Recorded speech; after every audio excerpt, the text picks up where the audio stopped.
legitimately say I was trying to get fired.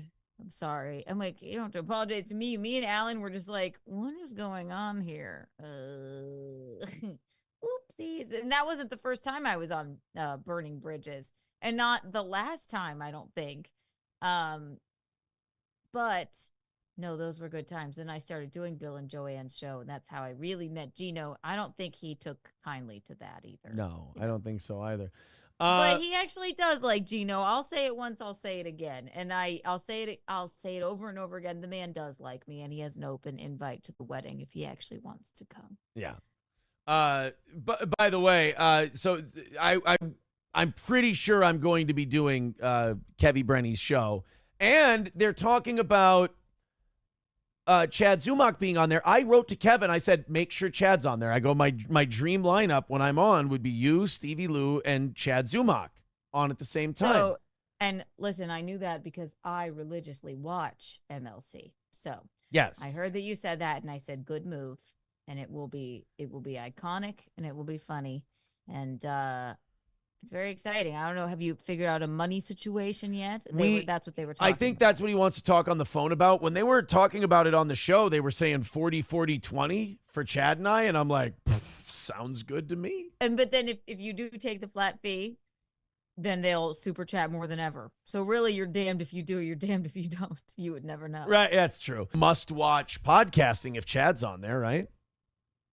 I think Chad is great on MLC. Yeah. Chad's sort of hitting his stride, I think. And I disavow the heinous things he said about friends of mine. Sure. But hanging out with Chad, I gotta say, one-on-one with Chad, I mean, he's a good time. He's actually a nice man. Is he a fun dude to hang out with? Yeah, definitely. 100%.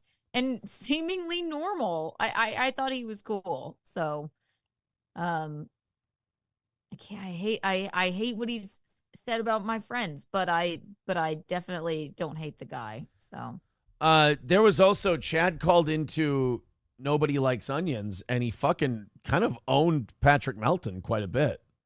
Oh my God. Like Patrick, when was this? I think religiously watched that too. Yesterday or 2 days ago. Patrick has a serious inability to face people one-on-one. Like he's had that problem with you. Like he doesn't do well one-on-one. He kind of needs to be in that basement by himself, kind of controlling everything. And so, like I've always said, I'd go on with Patrick. I'd go on with Chad. I'd go on with all these people. I love it. I think it's fun. But One time, Patrick got rip-roaringly drunk on New Year's Eve, and I was on the road. And he sent me the link, and it was me and Tukey and him, and he was wasted. But I had a glorious time. I think he's hilarious.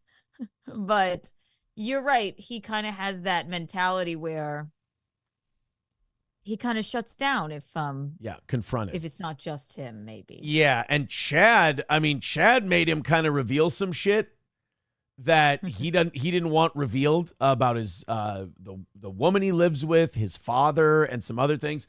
And you can tell. How did I miss this? You can tell Patrick gets pretty uncomfortable. There's a lot of that, you know, that adrenaline laugh people get, the smiley adrenaline laugh when they're uncomfortable, and they laugh because it's not going so well. And then eventually he tells Chad, "We're not gonna hang up on you, Chad." And then 10 seconds later, he hangs up on Chad. He hangs up on me every single time I call. It wasn't every time. It wasn't a good look. People saying Patrick's a telephone tough. He's not even a telephone tough guy. People are on the phone with him and he fucking crumbles.